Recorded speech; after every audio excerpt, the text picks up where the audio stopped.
PSR ha finanziato alcuni interventi importanti per la conservazione del paesaggio della montagna veneta, sia per la conservazione del paesaggio ma sia anche per la fruizione del paesaggio, quindi interventi anche per il recupero della rete sentieristica.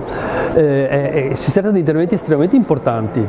Perché è abbastanza dimostrato, e l'abbiamo visto anche noi nell'ambito dell'indagine che abbiamo fatto per i PSR, è dimostrato che la qualità del paesaggio migliora il benessere delle persone che vivono nel territorio, ma non solo, è anche da questo punto di vista un importante attrattore per i flussi turistici ricreativi. Anche qui varie indagini fatte in passato hanno dimostrato che le persone, quando decidono dove andare a effettuare una vacanza o dove svolgere un'attività ricreativa in giornata, hanno sempre bene in mente la qualità del paesaggio. Diciamo che il paesaggio è un attrattore fondamentale da questo punto di vista. Ultima cosa importante è che sta aumentando, ma di cui siamo sempre più consapevoli, è che la qualità del paesaggio è uno strumento importante di comunicazione della qualità dei prodotti agroalimentari e della specificità dei prodotti agroalimentari. Ecco quindi nuovamente l'importanza di conservare la qualità del paesaggio. Naturalmente la qualità del paesaggio non è la qualità dell'ambiente, ma è la percezione che le persone hanno dell'ambiente.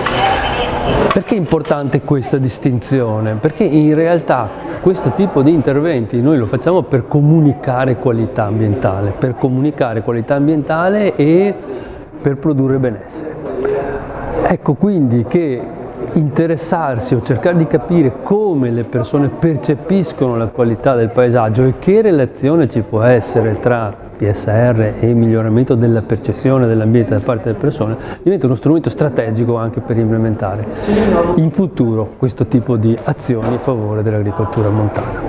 Ultima cosa che mi pare importante, le indagini che abbiamo fatto noi sul valore, sull'importanza che i cittadini del Veneto attribuiscono alle politiche a favore del paesaggio montano pongono in evidenza alcune cose fondamentali. Innanzitutto la prima è che i cittadini del Veneto condividono le scelte della Regione, supportano le scelte che ha fatto la Regione in termini di incentivi erogati agli agricoltori di montagna che conservano il paesaggio.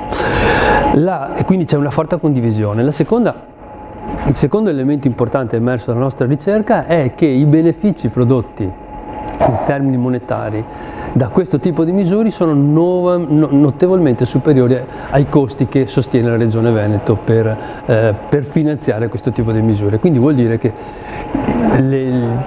la spesa sostenuta dalla Regione Veneto tramite i fondi naturalmente europei è una spesa efficiente, nel senso che dà molti più benefici di quello che costa poi realmente alla collettività.